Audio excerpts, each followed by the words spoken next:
గురుగారు ఇప్పుడున్న సిచ్యువేషన్లో అప్పు అనేది ప్రాథమిక సమస్య అయిపోయింది ప్రతి ఒక్కరికి కూడా. సో ఖర్చులు ఎక్కువైపోతున్నాయి, సంపాదన తక్కువైపోతుంది. ఏదో ఒక కారణం చేత అప్పులు చేసేస్తున్నారు. చేసినప్పుడు బాగానే ఉంటుంది, తీర్చినప్పుడు చాలా ఇబ్బంది పడుతున్నారు. అలా అప్పుల మీద అప్పులు చేస్తూ డిప్రెషన్లోకి వెళ్ళిపోతున్నారు, రకరకాల సమస్యలతో బాధపడుతున్నారు. సో ఈ అప్పులన్నిటినీ పక్కన పెట్టి ప్రశాంతంగా ఎక్కడికన్నా వెళ్ళిపోవాలని కూడా ఆలోచిస్తూ ఉంటారు కొంతమంది. సో ఈ అప్పుల బాధలన్నీ తగ్గేలాగా ప్రశాంతంగా ఉండాలంటే ఏమైనా రెమెడీస్ ఉంటాయా గురువుగారు? మీరు కనుక పాటిస్తాను అంటే 100% క్లియర్ అయ్యే రెమెడీ ఉంది మన దగ్గర. చెప్పండి గురు. అది దానికి రూపాయి ఖర్చు కూడా అక్కర్లేదు. అవునా? రూపాయి ఖర్చు లేకుండా మీ అప్పు అంతా కూడా తీరుతుంది. బట్ ఇది ఏదో మ్యాజిక్ కాదు, మీరు బాగా అర్థం చేసుకుంది. ఇదేదో మ్యాజిక్ కాదు, ఇదేదో మూఢత్వం కాదు, ఇది దైవ సంబంధంగా కూడినటువంటి ఒక ప్రక్రియ. ఓకే. ఇది ఎలా అంటే దీనికి పురాణాల్లో ఒక వృత్తాంతం కూడా ఉంది దీని మీద. నేను దాని స్టోరీ చెప్పేసి దాని తర్వాత చెప్తానని మీకు. ఒక బ్రాహ్మణుడు ఉండేవాడు, ఒక అతను. వాళ్ళ తాతలు ముత్తాతలు చేసిన అప్పులన్నీ ఈయన మీదకి వచ్చాయి. ఓకే. ఆ ఊర్లో ఒకప్పుడు అంటే ఊర్లు కదా అన్నీ కూడా, ఆ ఊర్లో వాళ్ళు ఎప్పటికప్పుడు అడిగేవారు, ఏమయ్యా నీ అప్పు ఎప్పుడు తీరుస్తా అప్పుడు తీరుస్తా అని. ఒకరోజు ఆయన అమ్మవారి లలిత సహస్రనామాలు చేస్తూ పూజ చేసేవాడు, కానీ ఎప్పుడు ఏ కోరిక కోరేవాడు కాదు ఆయన. పూజ చేస్తూ ఉండగా ఒకరోజు ఏమైందంటే అపర్ణాయే నమః అని అపర్ణ అనే నామం ఉంటుంది అమ్మవారికి. అది చేస్తూ ఉన్నాడు. అయితే దీనికంటే ముందు ఒక విషయం చెప్పాలి. ఈ ఊళ్ళో వాళ్ళందరూ ఏం చేశారంటే ఒకరోజు, అరే ఈయన ఎప్పటికప్పుడు దాటేస్తున్నాడు, ఇలా కాదు అందరం కట్టకట్టుకుని వెళ్దాం. ఒక్కొక్కరం వెళ్తూ ఉంటే ఏదో చెప్తున్నాడు, కట్టకట్టుకుని వెళ్తే భయపడి ఏదో చేసి ఇచ్చేస్తాడు మనకి. ఏం చేస్తాడో సంబంధం లేదు మనకి. అందరూ కట్టకట్టుకుని వెళ్ళారు ఊళ్ళో అందరూ. బయట కూర్చున్నారు. వాళ్ళ భార్య బయటకు వచ్చింది. కూర్చోండి పూజ చేసుకుంటున్నారు, వస్తారు. సరే అందరూ అరుగుల మీద కూర్చున్నారు. ఈ లోపల పూజ చేసుకుంటుంటే వాళ్ళ భార్య వచ్చి చెప్పింది అతనికి, అప్పుల వాళ్ళు వచ్చారు, అమ్మవారు చేస్తూ అపర్ణ అనే నామం వచ్చింది. ఆయన ఒక్కొక్క నామంతో సహస్రనామాలు చేసేవాడు ఆయన. అపర్ణ నామం రాగానే అమ్మవారితో అనుకున్నాడు, అమ్మా ఏంటమ్మా అప్పులు తీర్చే తల్లి కదా అపర్ణ అంటే, ఏంటమ్మా నాకు ఈ అప్పులను ఒక్కసారి మనసులో అనుకున్నాడు. అనుకొని పూజ అయిపోయింది, బయటకు వచ్చాడు. బయటికి రాగానే వాళ్ళందరికీ చెప్పబోతున్నాడు ఇలా, అయ్యా ఇంకొంచెం సమయం అంటారండి, అందరికీ ఇచ్చేసాం, డబ్బులు ఇచ్చేసింది కదా మీ పాప వచ్చి అన్నారు. మా పాప రావడం ఏంటంటే, అయ్యో ఇంత పిల్లండి ఇలా బయటకు వచ్చింది, మా నాన్నగారు మీ అందరికీ డబ్బులు ఇవ్వాలి, ఏది పేపర్లు చూపించండి అన్నది. అందరం పేపర్లు చూపించాం. చూపిస్తే ఎవరెవరికి ఎంతెంత ఇవ్వాలి అందరికీ ఇవ్వండి, మా అందరికీ ఇచ్చేసింది. లోపలికి వెళ్ళిపోయింది. ఒక్కసారి ఆ అమ్మాయిని పిలవండి, ఎంత ముద్దు వస్తుందో, ఆ అమ్మాయిని చూస్తుంటే ఇలా మెరిసిపోతుంది ఆ అమ్మాయి, ఒక్కసారి పిలవండి అనగానే నిజంగా జరిగింది కాబట్టి అలా వస్తున్నాయి. పిలవండి ఒక్కసారి మేము చూసి వెళ్తామంటారు. అనగానే అక్కడ కూర్చుండిపోతాడు ఆయన. ఏమైంది ఇలా కూర్చుండిపోయారంటే, నాకు అసలు పిల్లలే లేరయ్యా, ఇప్పుడే మనసులో లోపల అనుకున్నాను, అమ్మాయి ఏమిటన్నా ఇదని. అమ్మవారు వచ్చి మీకు ఇచ్చింది, మీరు నిజంగా అదృష్టవంతులు, అమ్మవారు మీ దగ్గరికి వచ్చింది అని అంటాడనమాట.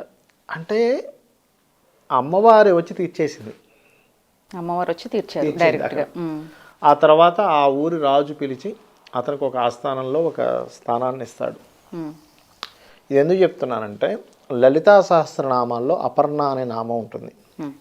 అపర్ణ అంటే అర్థం ఏమిటి అంటే పర్ణములు విడిచిపెట్టినటువంటిది. పర్ణము అంటే ఏంటంటే ఎండిన ఆకు. మనకి జ్యోతిష్ శాస్త్రంలో ఆకులకి బుధుడు కారకుడు, జ్యోతిష్ శాస్త్రంలో అప్పుకి బుధుడు కారకుడు. అందుకే పొరపాటును కూడా బుధవారం రోజు డబ్బులు ఇవ్వకూడదు, బుధవారం రోజు అప్పు ఇవ్వకూడదు అంటుంటారు. బుధవారం రోజు గురువుగారు, మామూలుగా అయితే మంగళవారం శుక్రవారం అని విన్నాను. కాదు, మంగళవారం రోజు అప్పు చేయకూడదు, మంగళవారం నాడు అప్పు తీర్చాలి. ఇప్పుడు మనం చెప్పబోయే ప్రక్రియలో మంగళవారం తీర్చుకుంటూ వెళ్ళిపోతే అప్పు తీరిపోద్ది, మంగళవారం మారు కోరుతుంది అంటారు. అంటే మీరు మళ్ళీ ఇంకోసారి ఆ పని చేస్తారు. ఇప్పుడు మీరు ఒకసారి అప్పు తీర్చారమ్మా, ఒక 1,00,000 అప్పు ఉందనుకోండి, 10,000 ప్రతి నెల ఇచ్చేద్దాం అనుకున్నారు. ఒక మంగళవారం 10,000 ఇచ్చారనుకోండి, నెక్స్ట్ ఇంకోసారి చేయాలి కాబట్టి ఇంకో 10,000 మీకు పుడతాయి ఆటోమేటిక్గా కానీ తీర్చడానికి, అప్పు తీరిపోతుంది. కాకపోతే లాస్ట్ వారం మాత్రం మంగళవారం కాకుండా గురువారంతో తీర్చేయాలి. ఓకే. అయితే ఇక్కడ అతనికి మంచి చెప్పాను కదా, ఇప్పుడు అపర్ణ అంటే ఏంటంటే పర్ణములు విడిచిపెట్టినటువంటిది. పర్ణములు అంటే ఎండిట ఆకులు. బుధుడు ఆకులకు కారకుడు. అంటే దాన్ని వదిలేసిందంటే బుధ సంబంధించిన అప్పులకు సంబంధించింది మన చేత కూడా వదిలేలా చేస్తుంది, మనం కూడా అప్పుల నుంచి బయటపడతాం. అలాగే అపర్ణ అంటే అప్పులు తీర్చే తల్లి అని కూడా అర్థం. ఎవరైనా కానీ భక్తి శ్రద్ధలతో అమ్మవారు ఉంది అనేటువంటి పూనికతో గనక ఓం అపర్ణాయై నమః, దేనికి రూపాయి ఖర్చు అవ్వదుగా, అవుతుందా చెప్పండి? లేదు గురువు. ఓం అపర్ణాయ అన్న ఖర్చు అవుతుందా? అవ్వదుగా.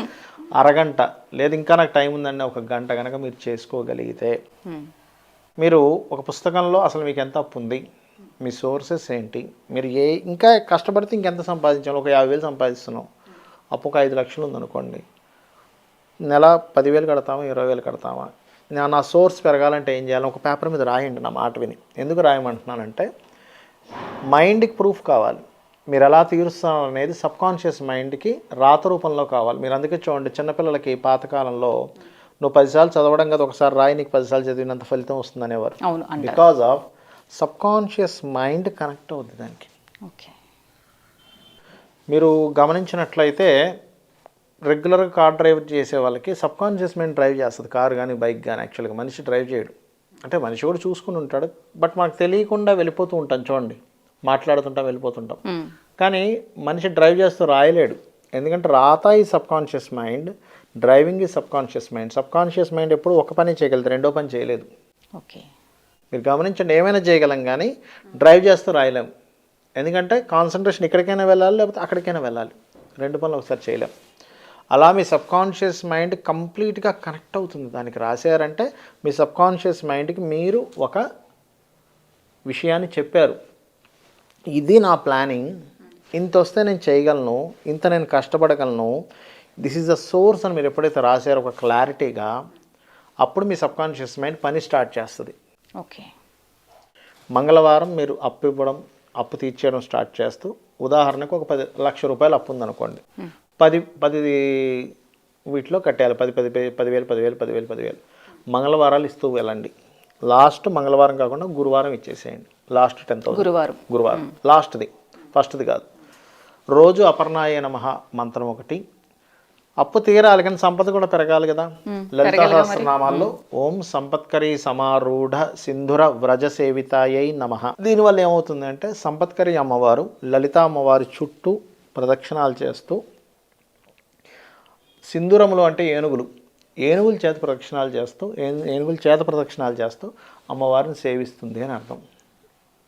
అది ఇమాజినేషన్లో రావాలి. సంపత్కరీ అమ్మవారు సింధూరంలో ఏనుగుల చేత లలితా అమ్మవారు చుట్టూ తిరుగుతూ ఆవిడికి సేవ చేస్తుంది. అలా చేస్తూ ఉన్నట్లయితే ఏమవుతుందంటే సంపద పెరుగుతుంది. పెరగడం అంటే ఇన్ సెన్స్ నా ఉద్దేశం ఏంటంటే ఎక్కడో గాలిలో నుంచి రాదు, ఏదో వెళ్తూ బస్తా దొరకడం, బ్యాగ్ దొరకడం, లాటరీ తగలడం, ఇలాంటివి జరగవు. గుర్తుపెట్టుకోండి, మనం ఫ్యాక్ట్ మాట్లాడుకోవాలి. ఏం జరుగుతుంది, మీరు చేస్తున్న బిజినెస్ కొంత కస్టమర్స్ పెరుగుతారు, తెలియకుండానే జరుగుతాయి మిరాకిల్స్. నేను కొన్ని 100,000 మంది నాకు కాల్స్, ఉద్యోగంలో జీతం పెరగవచ్చు, కొత్త ఉద్యోగం రావచ్చు, తెలియకుండానే మీరు గ్రోత్ పెరుగుతుంది. ఎక్కడా కూడా ఏదో ఆకాశం నుంచి పడిపోతుంది, భూమిలోంచి ఏదో నిధులు దొరుకుతాయి, ఇలాంటివి నమ్మకూడదు. పక్కాగా అమ్మవారిని ప్రార్థించి మన పనులు మనం కనుక చేసుకోగలిగితే మీరు 1,00,000 కాదు, కోటి కాదు, 1000 కోట్లు కాదు, 1,00,000 కోట్లైనా సంపాదించగలరు.